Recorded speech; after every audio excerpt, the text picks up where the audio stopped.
Hey everybody, Scoutcrafter here again. Mishmash Monday. Hope you're doing well. Hope you had a great weekend. If some of you went to the Cabin Fever Expo, let us know in the comments if you went and you enjoyed it. It's a little bit too far from me. It's almost like 4 hours, and I can't do that in a day, back and forth. It's just too much. However, Jacktown is coming up this weekend on the 20th, so if it don't snow, I'll be there. A couple things to talk about today. First of all, a Pipes update. For those of you who are new to the channel, I have a cat named Pipes who kind of was injured a couple weeks ago and came crawling, after missing for 2 days, came crawling in the house. And anyway, he's almost 90%. He's doing great. He's back to going out every day, but he's doing good. And so thank you for your concerns about him. A couple things to talk about. Like I said, today it's going to be a short episode, but I want to talk about an eBay purchase that I made. And a lot of you ask me, you know, like, don't have access to tractor shows or all the tool shows that I go to. A lot of you out Midwest or something, it's far and few between. eBay. eBay is a good resource, you know, and there's a lot of good deals on eBay. You just got to search them out. Let me show you what I mean. Now, a couple weeks ago, I was looking through eBay, and I just happened to find this lot. Now, the best way to buy tools on eBay is to look up, and here it is. I'm giving you my secret. Vintage tool lot. Those 3 words. Put that into eBay, vintage tool lot, and a lot of times you'll see tools that are included in a lot that almost make up for the price of the lot itself, you know. But other people, they're searching on individual tools, they might not look there. Vintage tool lot. And under there, I saw this. This was, I won it. It was $18.50, another $6 or so shipping. Anyway, so just over $20. This is what we got. And there's a couple tools in there that I was looking for, and that's how I found it. Let me show you what we have.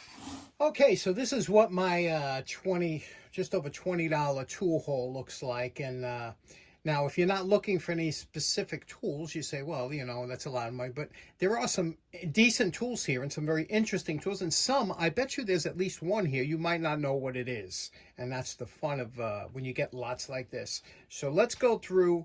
I want to go through each one and just show you why I bought this specific tool and what they used for. Okay, now my whole reason for buying actually this lot was I was looking for this particular pliers. Okay, this is what's known as a button style pliers. Now, this is my set. That was my great-grandfather's that I use almost every day. This pair of pliers here. Again, button style. It's got that flat top. And I use this for wire brush work. Anytime I got to get to the wire brush, it's this my go-to pliers for that. And this is a very similar model. If you could see here, very similar, almost the same size, you know, a little bit, this one here is a little bit wider than mine. And you can see here, it's got a little cross section in the top that you can hold round stock or whatever, and it's got the 3 wire cutters, where this one here, the top wire cut is just a little bit different. It's also got 3, but this one here has 1. You see it? You could feed it down a little bit. It's a little bit deeper cut. Anyway, these are such fantastic pliers. If you come across a pair of these, they're hard to find. Pick them up. Also, obviously, look at the beautiful grind on these pliers here. Okay, what a nice set these are. And these are the lightest pliers. I'm telling you, I don't even know what they weigh. You can see the patent, September 25th, 1894. Can you see that on this patent? And Lodi, look at these. These are just so beautifully made and so lightweight. Something you would love to have on if you had to carry something. I can't tell you how light these are. Next up in the lot, there were 4 screwdrivers, you know, the small jeweler's type, and Briggs & Stratton. 805 Road King knows about that one. It's got a little magnet on the end. These are always handy. Obviously, a stubby, a regular screwdriver. But this one here was very interesting. It's got a triangle grip. You see that?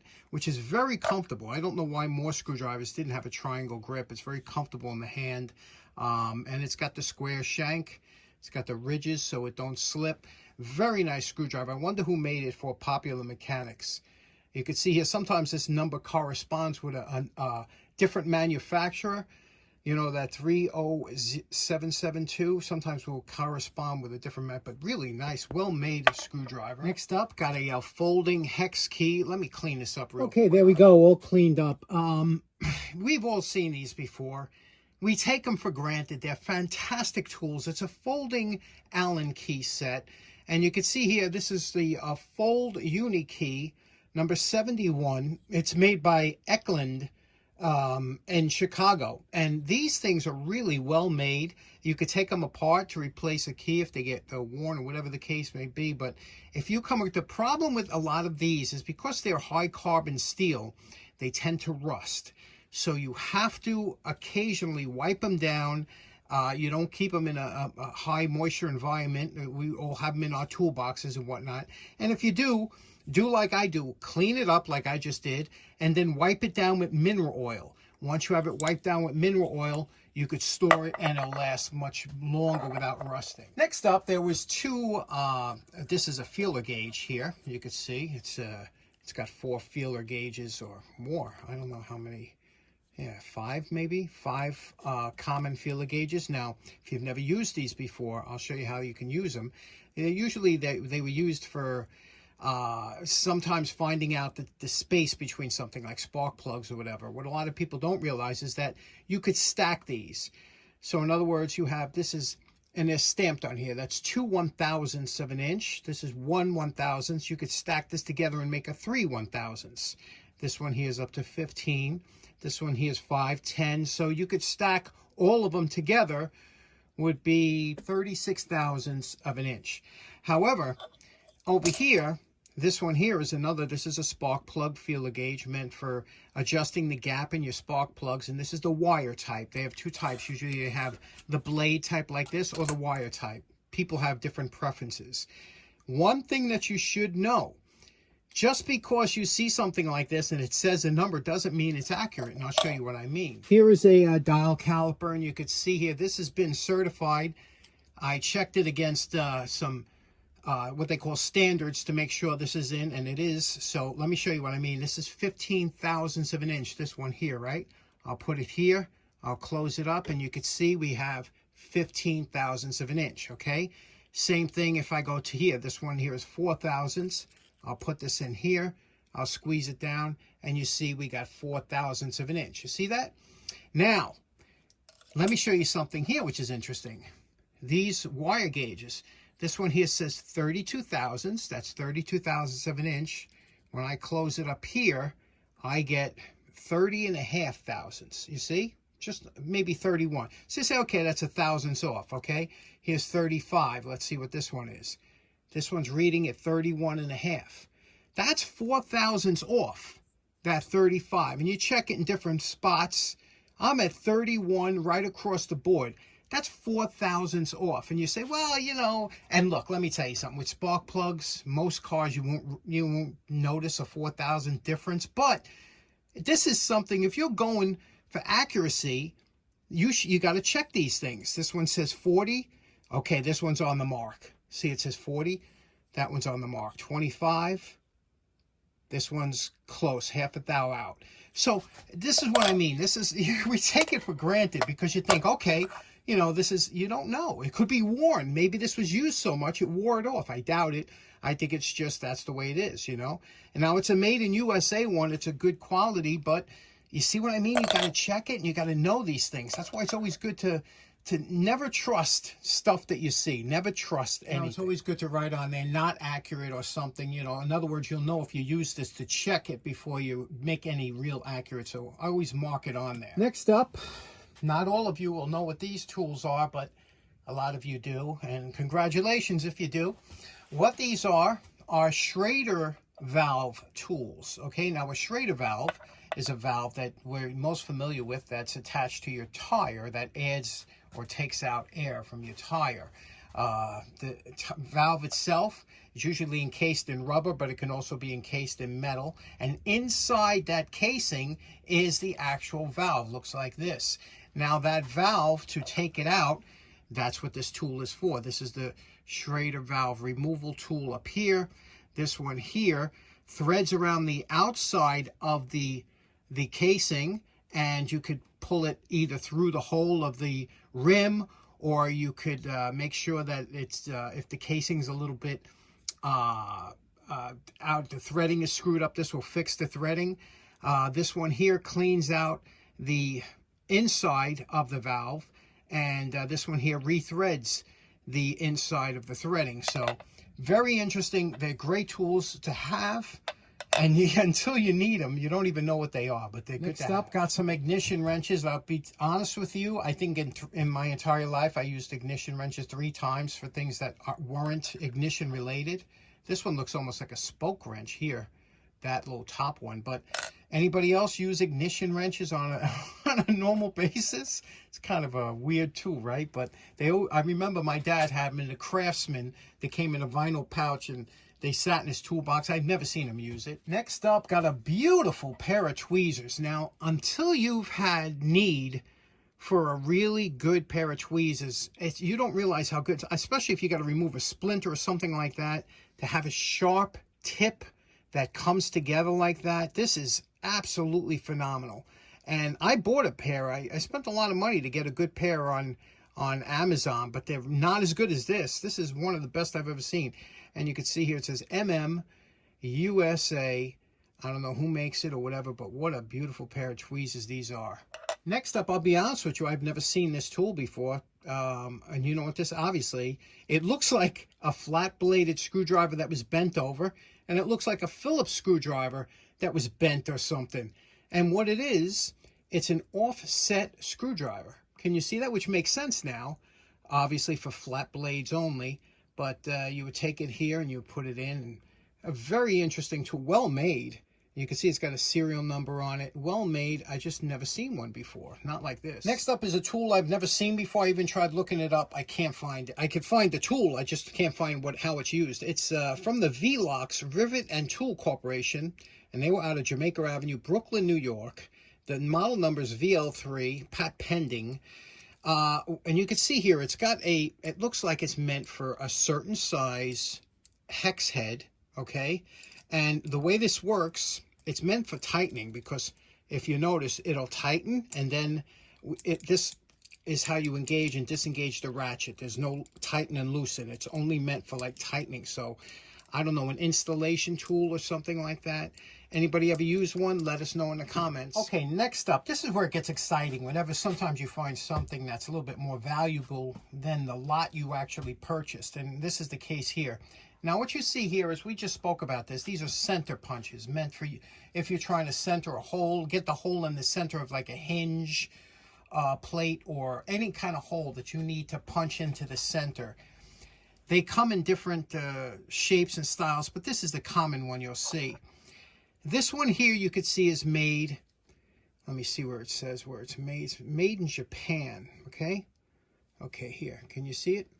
This one says made in Japan. Now I want to show you something. Look at the very tip of that punch when it comes out, okay? If I keep turning it a little bit, you could see that I can get this to kind of come out uncentered, where it's not perfectly centered, because it's not made to the same tolerances as a good quality one. This one here is a Craftsman, okay? And let me see where it says here. It says Craftsman down here. Can you see it? Right above my thumb, Craftsman. Now, this one here is much better quality. You could feel it's got a much tighter fit. There's no slop. And this is a much better tool. The spring is much easier than this one. So, again, you get it looks the same. They took the same design, 100% better quality. And then you get to this one here. This one here is made by a company called Stelray. I don't know if you could see that. Stelray Incorporated, okay? This is the cat's pajamas of center punches. This is such precision made. Look at this. Look how it comes out in the middle. You see that? Look at that. Just a beautifully made piece of work. The knurling, the actual precision. There's no slop even in the back. Just a perfect tool, and I can see why these are so expensive. If you're doing this for a living and you need to have a perfect center hole, this is the one you want, but you're going to pay. Next up, I know there are some people that collect these. This is a pocket screwdriver. Craftsman used to give them out all the time. Remember what they look like? This is a 4-in-1. You have 3 screwdrivers and a bottle opener. Very common. This was a donor. If you donated for the VFW, they would give you this, I guess, instead of the poppy that was so commonly given. Next up, in the I saw this case in the lot, and I had no idea. I thought it was empty, the case, but check it out. Look at what this is. Can you see this? Do you know what this is? Let me show you how it works. As you push this in, it kind of pushes the tips out. It's kind of a strange design. It's made of carbon steel, made in England. It's called a British Butner. It's got a patent number there, probably a British patent. You can see that there. And you can see the nice writing on the top there. Can you see that? It says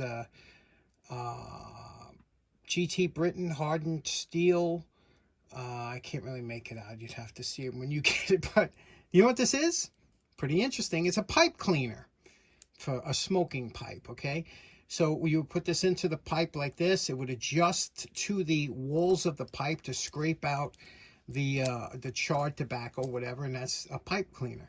Very interesting. I just saw one with my buddy Brian at the Connecticut show. He had a beautiful example, a much nicer pipe cleaner, but this one's interesting, huh? Pocket, anything that comes in a leather or leatherette case, you know, is pretty nice. Next up are 2 items that a lot of times you won't use until you actually need them. A telescoping magnet. This one's not a super strong magnet. It's meant for small screws. How many times that comes in handy. And also a inspection mirror. And a lot of times you'll have to go behind to see if something is, and believe me, I might have to use it tomorrow to put a shear pin in a snowblower, and I have to get behind to see. So this really came in handy to have now. Next up, I saved the best for last. Do you know what this is here? I did a video on this 5 years ago. This is the Shelton tools. This one here is called the socket tool. And these were wildly popular in the 60s, 70s. Everybody, they were everywhere. And they were really nicely made as far as the way they looked and the kits. They came in all different kind of kits. Here's a perfect kit. And you could see here, this was USS, United States Steel, probably a giveaway at the time, or whatever the case may be. These kits were all over the place. And I'll show you how they work, what they had in them. Some of them came with sockets, and basically what it was a ratcheting handle, which you can see here, ratchets. It's not a fine ratchet by any sense of the means. And you can see how that ratchet works. It moves that pin up and down. And if you put it in the middle here, it locks it, so it's like a regular screwdriver. And if you go to the other side, it will loosen. Well, this would be for tightening, but the handle will loosen. You can see over here it says ratchet socket tool written there. Can you see that? Ratchet socket tool. This one here has a patent number on top. And this one here is a little bit worn on the bottom. You can see it's starting to star out. But you can see these other ones here are pretty much pristine. The body was made from a kind of a zinc casting or whatever. You know, it wasn't like a carbon steel. Anything that they don't broach all the way through, you know, that's how it's formed. It's kind of poured like that. But they were chrome plated. These tops a lot of times were polished and they looked real nice. And they took a whole bunch of accessories, screwdrivers, awls, like here. And you could see it had a ball detent in here, and you could just push it into here. And there you had your awl that you could use with the handle. You had your screwdrivers, and it also came with usually the sets came with a hex. And I'll show you how that works because it's pretty interesting. Now, if you wanted to use your hex, you would just take one of these extension bars. Again, ball detents on each end. Place it into the socket tool. Place your hex socket here on there, and you could use it like a ratcheting screwdriver. If you needed more torque, you would take that out and put this piece in here, the L bracket, and then put this into here, and you could use it to break the screw free, more torque. Again, these were, you know, look, they were what they were. You know, they were a lot of times they were giveaways. They were kind of gimmicky, but I like them. I have a whole bunch. There's only one other guy I know that collects these. And that's my buddy George from You Wanna Watch. I know George collects them. I've seen him have a few of these, and I don't know what it is about them. I just always liked them. I must have had maybe one as a kid or something, but sometimes the zinc gets a little bit cloudy. I'll show you how we take care of that, and I'll show you how you lubricate these up, because if you lubricate them, it makes a huge difference. Also, I want you to notice on the socket sets, which was very interesting, not only did they have hex, but they had, this one here has 3 square sockets for square. Where do you see that usually in socket sets for square fasteners? So let me show you how to clean this up and lubricate it. Now, because this is a coating over a zinc, you don't want to go nuts with here, especially like you don't want to use an abrasive, because it's a thin coating on there. It's just clouding up because that's what that coating does. So I'm using a aluminum polish, but you can use any polish. I'm telling you, even toothpaste would do it. And take it on here, and what you want to do is let the polish do the work. Go back and forth on here. And again, like I said, any time these zinc coated things are like that, you'll see it starts picking it up. It'll look like a gray, and you keep going until it turns like a dark gray. And that's the actual zinc coating particles picking up from the pot. You see what I mean? It's starting to turn like a dark. Look at that.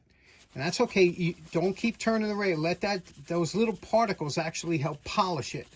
So keep working it, okay, until you'll feel it get real smooth under the, see what's, now look how black that is. Turn your rag, or your paper towel or whatever, and then start buffing it out. And you'll see that you'll get this to come out where it comes. See that? You're picking up the black, and you'll see you'll pick this up, and you'll get that chrome finish back. See that? That chroming kind of, and you do the whole thing like that. So it does come back. They do come back with these things. You just don't, be patient. Okay, once you're satisfied with the way you cleaned them up, which I am here, they're nice and clean out. Now I'm going to show you how to lubricate them. I'm using Zoom Spout, which is a non-detergent kind of mineral oil, but you see that little crease here? First thing you're going to do is you're going to put a drop of any kind, mineral oil works really good, but a drop, just a little bit of oil in there, in that crack there, and a little bit here on this mechanism, okay? You don't need a lot, because, but it has to work in. Now what you do is you just spin it a couple times, work your selector switch back and forth, spin it back, and then you'll see this free up really nice and easy. And once you get it nice and free like this, you're good to go, okay? That's all you need on these. And nice little tool, I'm sure. They're all over eBay. I've never seen, there's so many. There must be 150 of these on eBay at any time. So if you're looking to buy one, get one in nice shape. Try and get a set, a kit like this. This is the small kit. The bigger kits come, and they're a lot of fun to have. Okay, so in closing, was there any item in there that you didn't know what it was or thought was a good deal for the 20? I'll tell you, that center punch, huh? That was a pretty good deal to be thrown into that lot. I'm happy I got that. Didn't even see it in there at first. Give eBay a try. Give it another try. Vintage tool lot. Just give it some time. Every once in a while, you'll come up with something good. Thanks so much for tuning in. We'll see you again on Wednesday. Take care now. Bye-bye.